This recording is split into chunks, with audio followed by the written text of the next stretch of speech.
علی گڑھ سے فارغ التحصیل ان کے والد ضیاء ہاشمی اور شوہر کا تعلق کراچی سے، جبکہ ان کی والدہ کا تعلق حیدرآباد بھارت سے ہے، اور اسی نسبت سے وہ اور ان کے بہن بھائی کبھی خود کو پاکستانی اور کبھی انڈین کہہ کر متعارف کراتے ہیں۔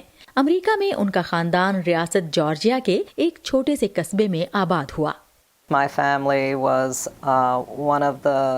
ہمارا خاندان وہاں آباد 1 یا 2 جنوبی ایشیائی خاندانوں میں سے ایک تھا۔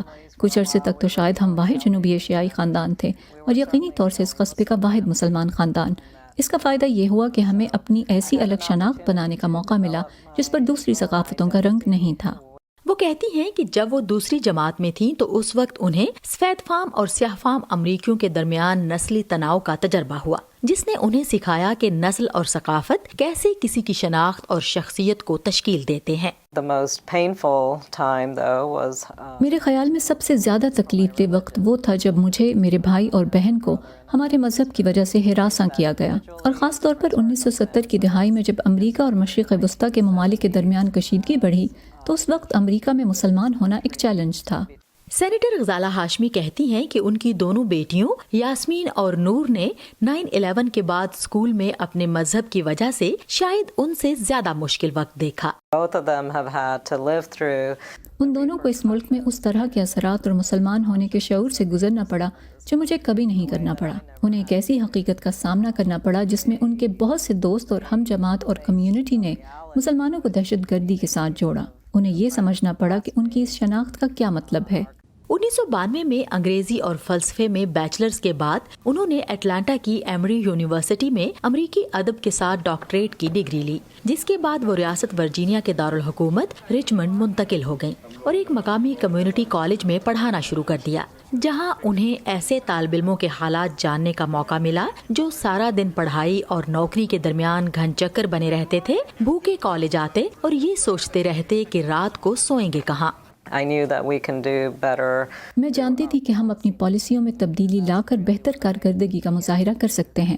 پھر میں نے اعلیٰ تعلیمی پالیسیوں اور سماجی پالیسیوں کو دیکھنا شروع کیا کہ اپنے ارد گرد کی زندگیوں کو بہتر بنانے کے لیے ان میں کہاں تبدیلی لانے کی ضرورت ہے۔ بس یہی چیز میرے لیے تحریک اور سیاست کے سفر کا آغاز بنی۔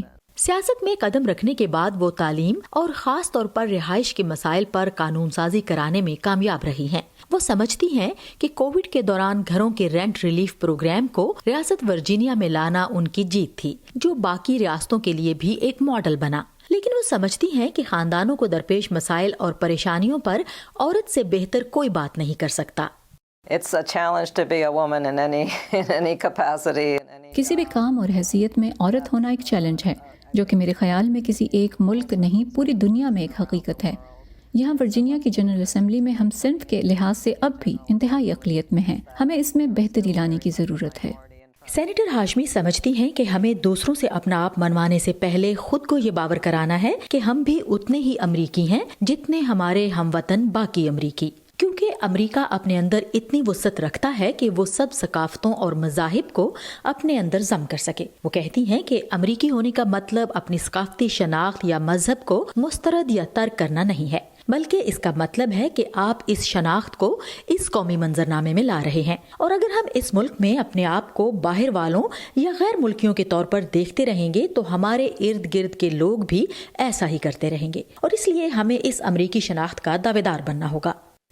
Sadia زیبرانجھا، voice of America, Richmond, Virginia. یہ تھیں ڈاکٹر غزالہ ہاشمی، جن کے بارے میں ہمیں بتا رہی تھیں سادیہ زیبرانجھا، اور اس کے انٹروڈکشن میں اس رپورٹ کے میں نے غلطی سے ڈاکٹر ہاشمی کی جگہ ڈاکٹر صدیقی کہا۔